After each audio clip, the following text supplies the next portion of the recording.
நம்மள நம்பி வளருது, அதை நம்ம சாப்பிடணுங்கிறதுக்காக கொல்றாங்க இல்லையா? அதை நான் ரொம்பவே கண்டிக்க. காட்டு உயிர்கள் எப்பவும் காட்டுலதான் இருக்கணும்னு நினைக்கும். ஏதாவது ரேர் கேஸ்ல தான் கொஞ்சம் அதுங்க வெளியே வருது. மனுஷங்களை இப்ப தவறு செஞ்சவங்களை சுடுறது, இந்த மாதிரியான விஷயங்களை பத்தி பாக்கணும்னா தப்பு செஞ்சவனுக்கு தண்டனை கிடைச்சேதான் ஆகணும். தவறு செஞ்சவங்களை தாண்டி கொல்லாமைக்கு எங்க வரேன்னா, இப்ப நம்ம இத நிறைய பேரால ஏத்துக்க முடியாது. ஆனாலும் நான் சொல்றேன், சோ தப்பு செஞ்சா கொல்றதுங்க அப்படிங்கிறது ஒரு சரியான விஷயம். அதுக்கு நியாய தர்மம்ங்கிறது இருக்கு. அது ஃபர்ஸ்ட் நம்ம அதை எந்த விதத்துல நம்ம பாக்குறோங்கிறத பொறுத்து சரியான விதத்துல இருந்துச்சு அப்படின்னா, அது கடவுளுக்கு கீழே அது கரெக்ட்னு வந்துச்சுன்னா அது கரெக்ட் தான் கொல்றது.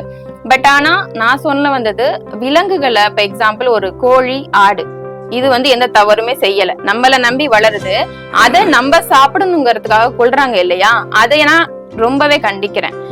என்ன சொல்றேன், அந்த ஒரு எக்ஸாம்பிள் நம்ம ஒரு மட்டன் சிக்கன் செய்யறோம்னா அதே பிளேவர் போட்டு பன்னீரையோ காலிஃபிளவரையோ மீல் மேக்கரோ போட்டு நம்மளால சாப்பிட முடியும்.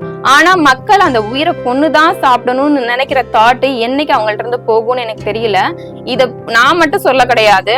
அந்த கால இலக்கியங்கள்ல வள்ளலார் முதற்கொண்டு, திருவள்ளுவர் முதற்கொண்டு, நாலாடியார்ல முதற்கொண்டு எல்லா 14 கீழ் கணக்குகள் நூல்கள்ல நிறைய நூல்கள் புலால் புசிக்காதே, மத்த உயிர்களை கொல்லாத, மத்த உயிர்களை நம்மள போல நேசின்னு தான் சொல்லியிருக்காங்க. நான் கொல்லாமைங்கிறது இதுலதான் சார் சொல்றேன்.